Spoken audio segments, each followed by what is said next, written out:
There is a dimension within the multiverse where Sony and Nintendo never fought. The Super Nintendo CD-ROM was a success, and they continued their partnership with the Nintendo PlayStation.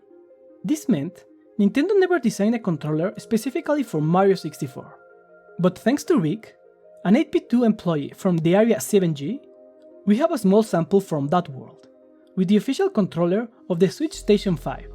We will refer to them by their interdimensional artifact code, the SN30 Pro Plus and the SN30 Pro 2. Let's see their hidden secrets and how they compare against controllers from our dimension, especially the first-party ones.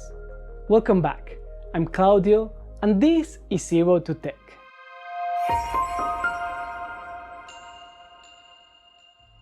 Seriously now, if in a sequence test, you know, the typical ones where they ask you which figure is next, they give you this sequence, which is the correct answer?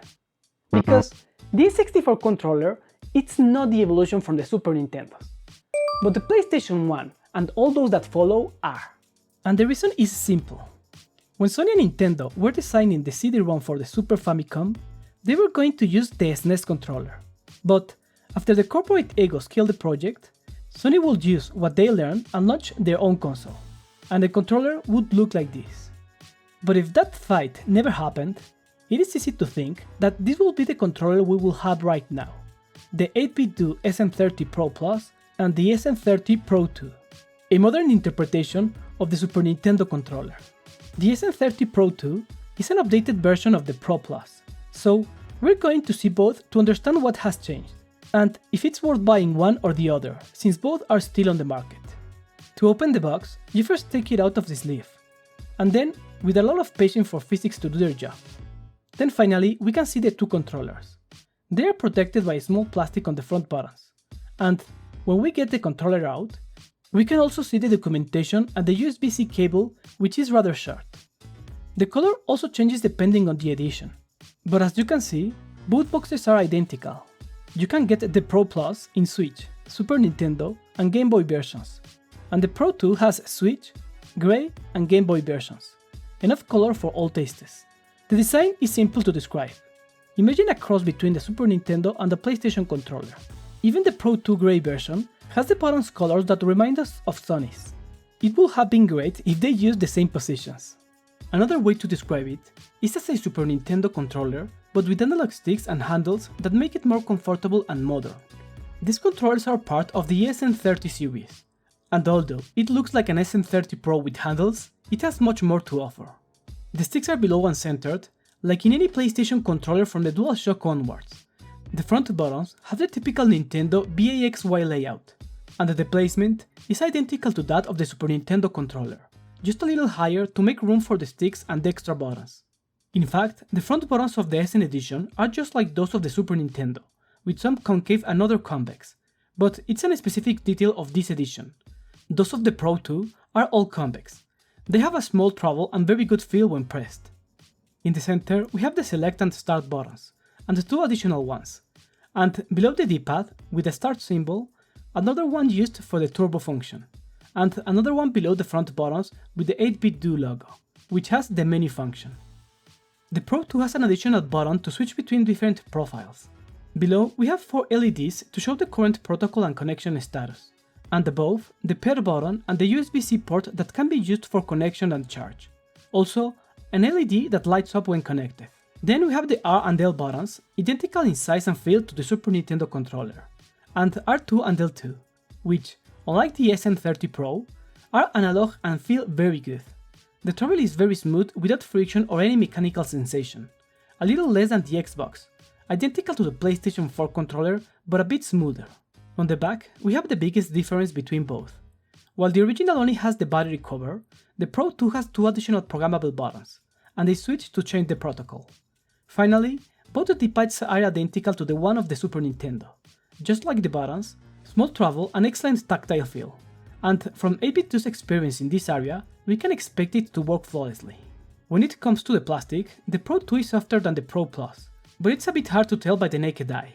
But on the back, it has texture, which helps a lot with the grip. And as you can see, the shade of grey is different while the Pro Plus has the same color. Something that looks better on the Pro Plus, The plastic has a bit of shine in the entire front cover, and the front buttons have a color very similar to the one of the Super Nintendos, with the letters on the sides and a nice frame around the D-pad, while the Pro 2 Grey version buttons are almost black, with the letters printed in the buttons. The quality is impeccable. Both feel great, unlike cheap controllers, because they are not. 8BitDo really competes against first-party controllers. And since the Pro 2 is a certified xCloud controller, its clips comes with the ladder design. This is more comfortable to use, with its two joints that allows you to balance the phone over the controller, while the clip of the Pro Plus uses the older phone on top design, so having a heavy phone makes it cumbersome and tiresome to use. The new clip also gives you access to a USB port, so you can use it in wired mode, while the old one covers it. And the legs for both clips are long enough and open wide enough to hold any phone. The old clip doesn't fit the new controller, but the new one does fit the old one, but not as firmly as you like, so you will have to be careful not to move it too much. Feature-wise, we're going to skip the obvious part. They're controllers, and you can play with them. What makes them special is that they work on almost any platform. This is because both support 4 different protocols. They can be connected to the Switch, to Android or Windows, in fact any platform that supports X-input or direct input, and finally to Mac and iOS devices, although they do not have M5 certification, which I think it's better because it's a certification that only increases the price and not to offer any value. Well, only to Apple's pockets. To turn it on, you use the start button, and the LEDs below indicate which protocol you are using. To turn it off, keep the start pressed for 5 seconds until the LEDs turns off. To switch between the different protocols in the Pro Plus, you do the same as in the regular Pro version. You press one of the front buttons and, at the same time, the start button to turn the controller on. Each button corresponds to a different protocol. In the Pro 2, it's as easy as changing the switch on the back. If the controller was on, it restarts with a new protocol. The best thing is that in both controllers you can have a device paired in each protocol, which allows you to switch between devices very easily. To pair, once you start with the protocol you want, you press the button next to the USB until the LEDs start flashing like heat. Then do the pairing process on your device. I tested the Pro Plus on Android, Windows and iOS without any issues, each one with its respective protocol. The Pro 2 worked perfectly on Android and Windows, but I couldn't connect it to the iPhone in the Apple slot. The only way was using X-input and on the iPhone opening settings, accessibility, switches, Bluetooth devices. This process makes the iPhone compatible with more devices. And with this it works perfectly. And in addition to Bluetooth, you can use them wired, for those who want minimal latency. They don't even need to have the battery inside. On all platforms they have the normal functionality, with support for analog R2 and L2 buttons, and on the Switch it goes further with motion support that basically puts it on par with the Pro controller. They also have the turbo function. You just press the button you want and, without releasing it, press the start.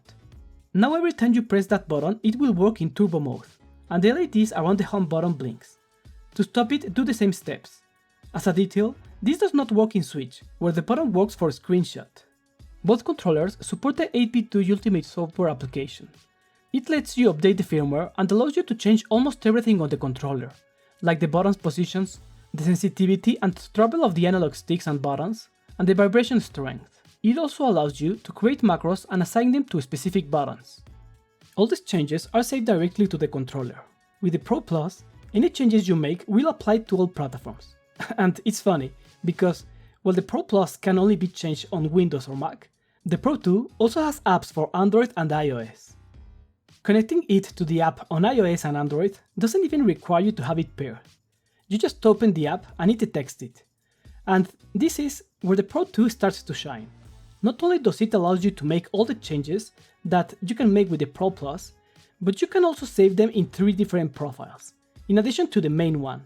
Also, the profiles apply per protocol. Once you have them programmed, it's as simple as clicking the middle button to switch between each. And as part of these profiles, you can add functions to the back buttons, whether it's a simple button press, macros, or additional functions to keep the button pressed or even change positions in real time. To finish with the features, you may have already picked it up, but both controllers have vibration, and include a removable battery that you can change for AA's. It might not sound useful, but it's a way of ensuring that you can still use the controller when the battery dies, and even then you can always use it wired. I did a typical set of tests on Android, Windows and iOS, and it's amazing how well they work. Perfect in all platforms. Clearly, a lot of careful work went into the design and calibration of these controllers. The analog sticks are a little stiffer than those on the PS4 or Xbox controller, but they have a similar throw and very smooth travel. We tested them in Call of Duty Mobile on the iPhone, Fortnite on Android, and Halo on Windows, and they are absolutely perfect. You will get used to them immediately thanks to how precise and easy to use they are. And since the travel is identical, you will feel it like a first-party controller. It doesn't matter if it's in native games, emulators, or on a cloud service. I did a sensitivity test on Android, and we can see that the Pro Plus generates an almost perfect circle, while the Pro 2 has a small increase in the depth, generating an almost a square figure. If you feel that either of the two lacks sensitivity, you can adjust them in the app. The front buttons work perfectly. To my liking, they strike a sweet spot between the feel of the Xbox controller with the short travel of the PS4, and the analog buttons work perfect in car games. The lock throw helps you get a better feel of where the button's position is, great for racing games. You can manage the exact point while accelerating or braking. We tested them in Rally Rush 3 on Android and iOS, and we also tested them in xCloud, and they work as expected. But I recommend using it with X input on Android, because otherwise A and X buttons are inverted with B and Y. For iOS, use the respective mode for the Pro Plus and X input for the Pro 2. On the Switch, it worked great too. We found no difference between the gyroscope of these controllers and the Switch Pros, although many people have complained that sometimes they lose the center. But in our test, this never happened. Maybe it was solved with some new firmware. For the D-pad, what can I say? Simply perfect, both in the sequence test for fighting games, as well as for games that require precision. 8BitDo makes the best D-pads, just when almost all third-party controllers makers don't care. This makes them ideal controllers for emulation and retro gaming. As for the battery, it lasts more or less 20 hours, which I can confirm since during all the tests they didn't require a charge.